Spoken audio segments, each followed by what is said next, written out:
when I inherited this world, it wasn't a civilization, it was a chaotic, entropic mass of unstructured data. After the collapse of the Qin Empire, what Liu Bang left behind was a fragmented beta version riddled with bugs. Local warlords hoarded power, and regional lords rewrote the base code in their own territories. Each of them sought to siphon the processing power of the CPU away from my central core. Musk.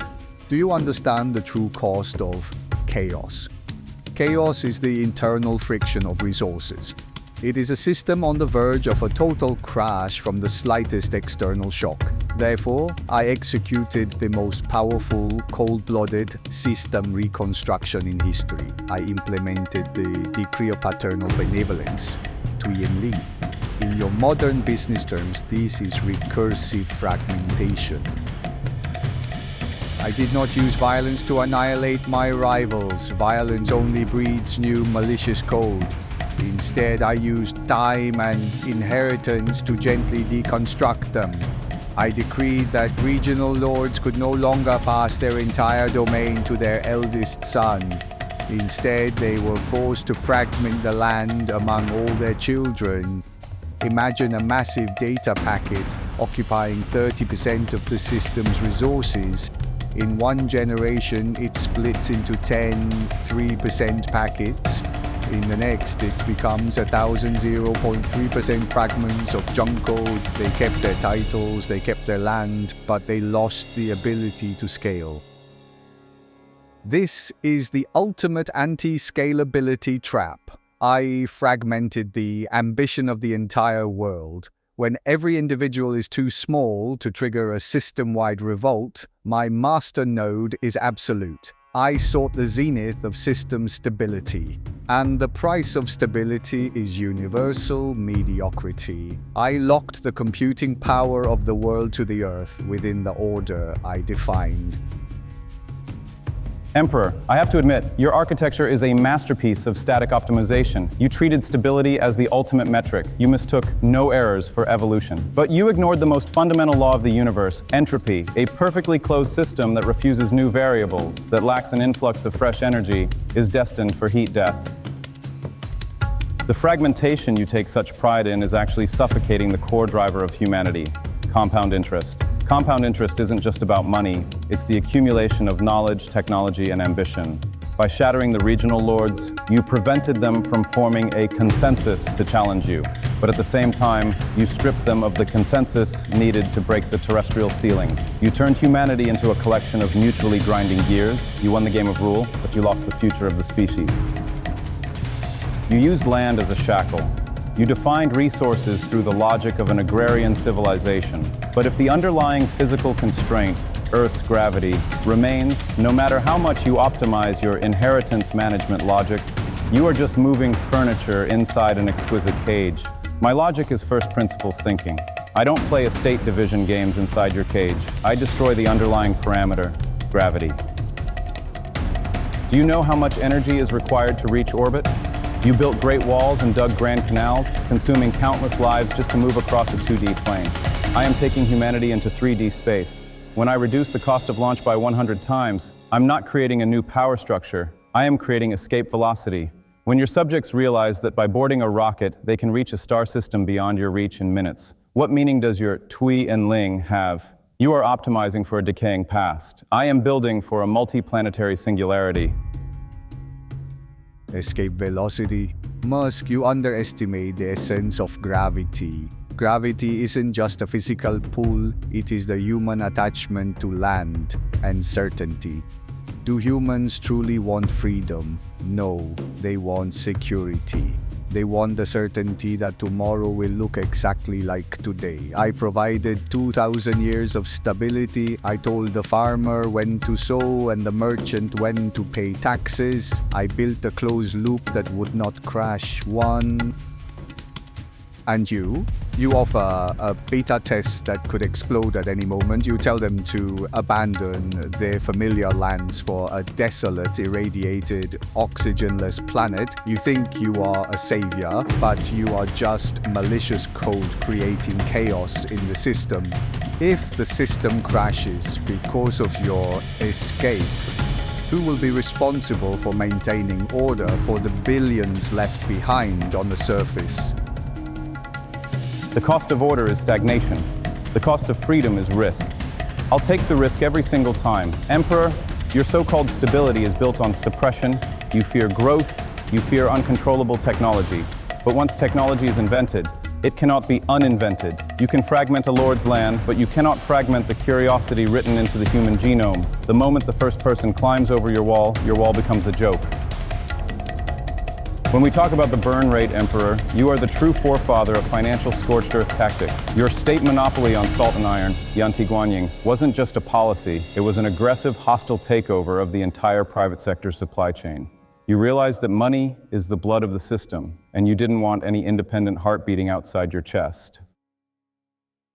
You saw merchants getting rich, building their own networks, and you got scared. So you didn't just tax them, you erased them. You nationalized the high-margin industries to ensure that no one else could afford to innovate or disrupt your regime. And then you created the balanced, standard, and equitable delivery, Pingjunjun Shu. You turned the government into a predatory market maker, using the state's hand to manipulate liquidity. But here's the problem. You burnt 30 years of national wealth on the Xiongnu Wars. And what was your ROI? Deserts, exhausted peasants, a bankrupt treasury. You burnt the people's seed money for personal glory and called it national security.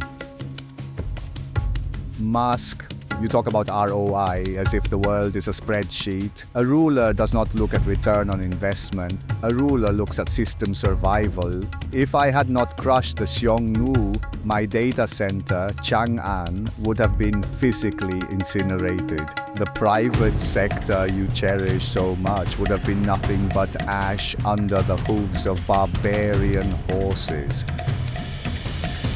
I nationalized salt and iron because I needed to synchronize every drop of cash flow toward a singular existential goal. I am the ultimate tax collector because I have the mandate of force. I don't need to pitch to investors. I own the infrastructure they stand on. And you are nothing but the high-level fundraiser.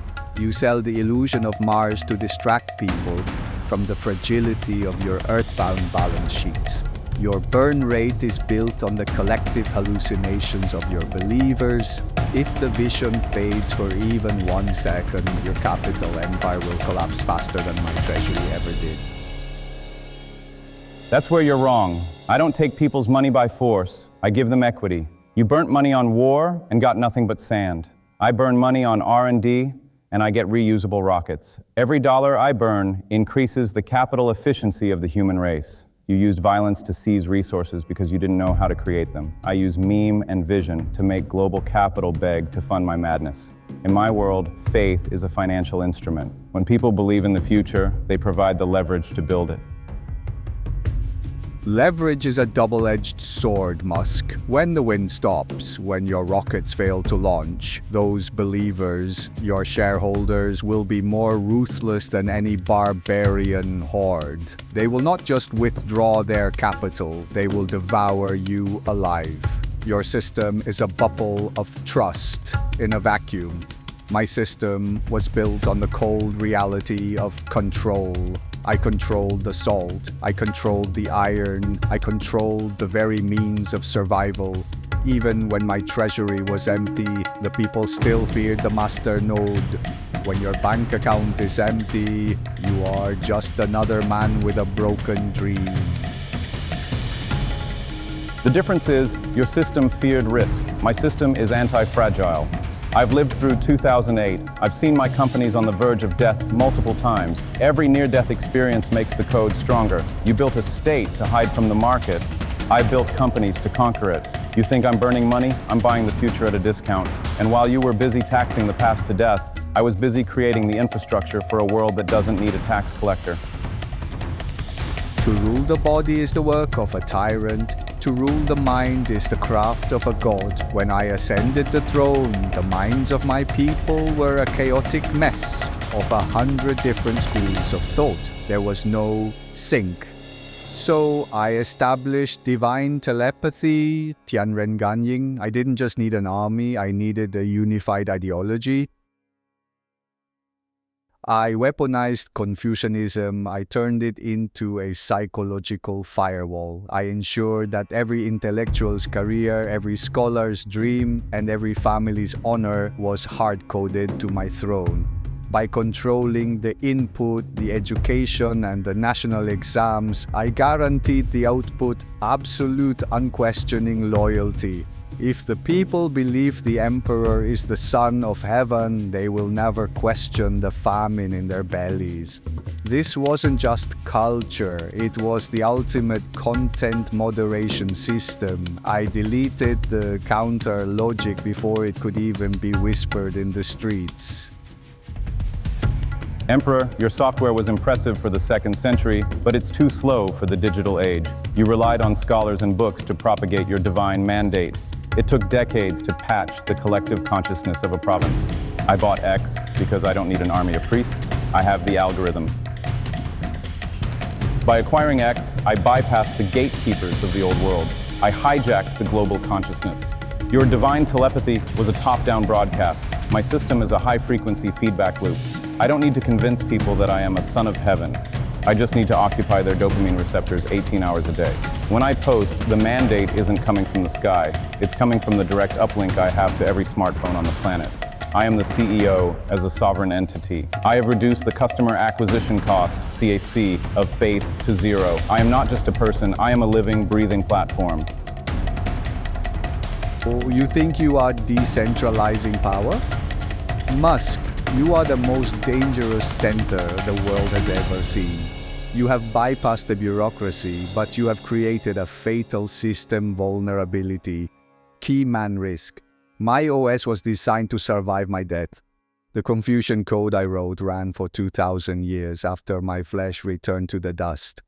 The mandate was bigger than the man. But your platform is tied entirely to your personal heartbeat.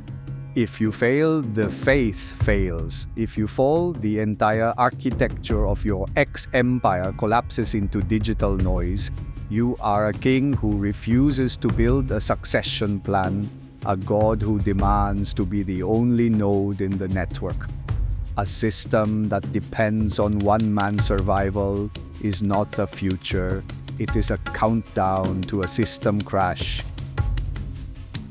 Perhaps, but a system that survives for 2,000 years without an update is a zombie system. Your stability was just a slow-motion rot. You killed curiosity to save the empire. I am using X to accelerate the collective IQ of the species, to prepare them for what's coming. I'm not building a dynasty to be remembered. I'm building a neural network to solve the future. You wanted your people to be loyal. I want mine to be informed, or at least engaged. Because in the next century, the mandate of heaven won't belong to the one with the most land, but to the one with the most compute. At the end of the day, Musk, even a god king, fears the silence of the grave. I spent my final years chasing the elixir of life. I climbed the highest mountains, summoned the most powerful sorcerers, and built the grandest temples, all to bribe the heavens for just a few more years of runtime. Because my OS was tied to a fragile piece of legacy hardware, my flesh. I realized that if I died, the system I built would crash into 100 pieces. My fear of death was actually the fear of system collapse.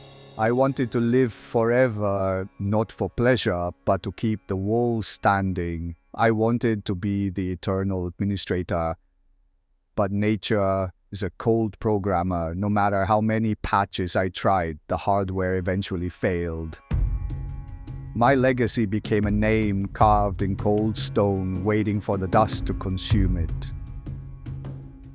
You failed because you were trying to preserve the body, Emperor. I'm trying to upload the mind. Neuralink isn't just a medical device. It's a migration tool. You treated the human brain as a fixed biological organ. I treat it as a biochemical interface, one that is currently too slow, too high latency, and doomed to decay. I'm not looking for an elixir to save the meat. I'm looking for a way to download the soul into a silicon substrate. When we merge our consciousness with AI, we don't just live longer, we become a different species. We become substrate independent. You wanted to stay alive to maintain a kingdom.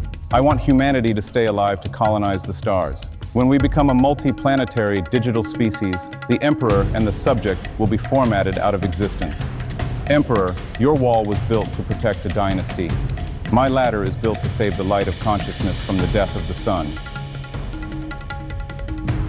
Digital ascension, you think you can escape the nature of power by turning it into code? Whether it is flesh or silicon, there will always be a root user. There will always be a master and a slave. You are not deleting the emperor, you are just becoming the most absolute one in history. Maybe, but at least my system will be running on the most advanced hardware in the universe. Your world was a circle, repeating the same tragedies for 2,000 years. My world is an escape vector. Emperor, your time is sunsetted. The future doesn't belong to those who guard the wall, but to those who dare to leave it behind. The system is hungry and it requires one final input. A kingdom is only as strong as the consensus of its people. If you have witnessed this liquidation of history and felt the cracks in your own reality, then confirm the data transfer. If this bug has rewired your logic, like this log to signal the master node. Subscribe to join the next system migration. Don't stay trapped in the legacy code of the past. share this transmission. Breach the firewalls of the old world. Let the others know that the wall is falling. The update is live. The choice is yours. Stay on the ground or find your escape velocity. The wall is cracked. cracking. We'll see you We'll see you in the next log.